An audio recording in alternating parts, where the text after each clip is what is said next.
নমস্কার, সবাই কেমন আছেন? আশা করি সবাই খুব ভালো আছেন। আমিও খুব ভালো আছি। তো চলুন প্রতিদিনের মতো আজকে ব্লগটা এখন থেকেই শুরু করি।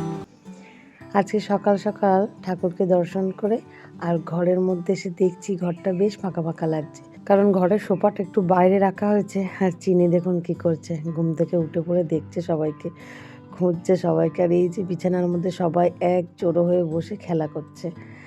মাকে দর্শন করেই তারপরে আপনাদেরকে দেখাচ্ছি আমার সব বৌদিরা মিলে সবাই কেমন হাসি ঠাট্টা করছে দেখুন। তবে আমরাও এখানে আছি যদিও। ঠিক আছে ঠিক আছে, খাবে না কিন্তু এটা কিন্তু খাবে না, এটা খাবে না, এটা দেখবে কেউ খাবে না, হচ্ছে না আমরা বলো দে প্রসাদি সব তুই খাবি আর একটু দেবো তো গেলে খাবো নি রে, ভালো লাগে এটা ভিডিও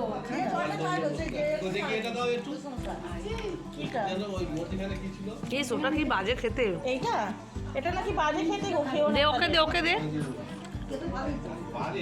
ওটা বাজেই হয় খেতে। তুমি দেখো খেয়ে মাঝখানের ওইটা ওটা আনা পয়সা দিয়ে বসা ভালো খেতে হয়, তাহলে খেয়ে নাও।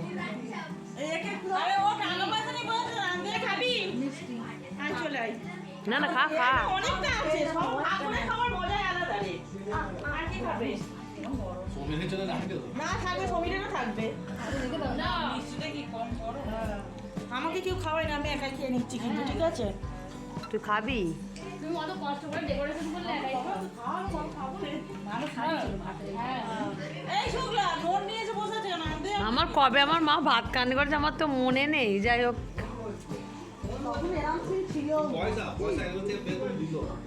তারপরে একটু ডিমের তরকারি বসিয়ে দেওয়া হয়েছে, একদম বড় বড় করে গোটা গোটা ডিম।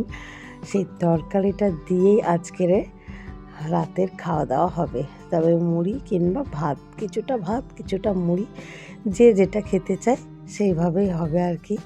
তো এই ডিম দিয়ে আজকে রান্না হচ্ছে মোটামুটি। তবে এটা আমি আপাতত ভাজছি।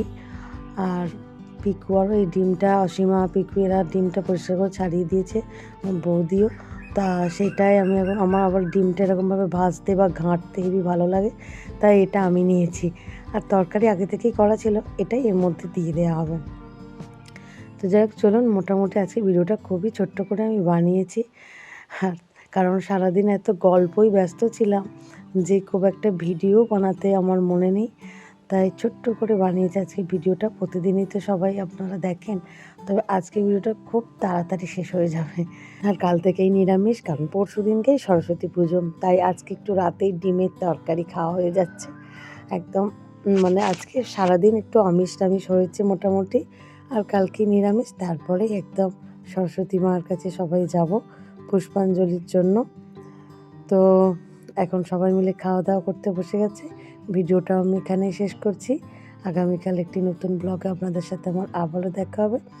সবাই সুস্থ থাকবেন, ভালো থাকবেন, সবাইকে ভালো রাখবেন। আর ভিডিওটা কেমন লাগে অবশ্যই কমেন্ট করে জানাবেন। ভালো লাগলে একটা লাইক সাবস্ক্রাইব করে পাশে থাকবেন। চলুন, টাটা।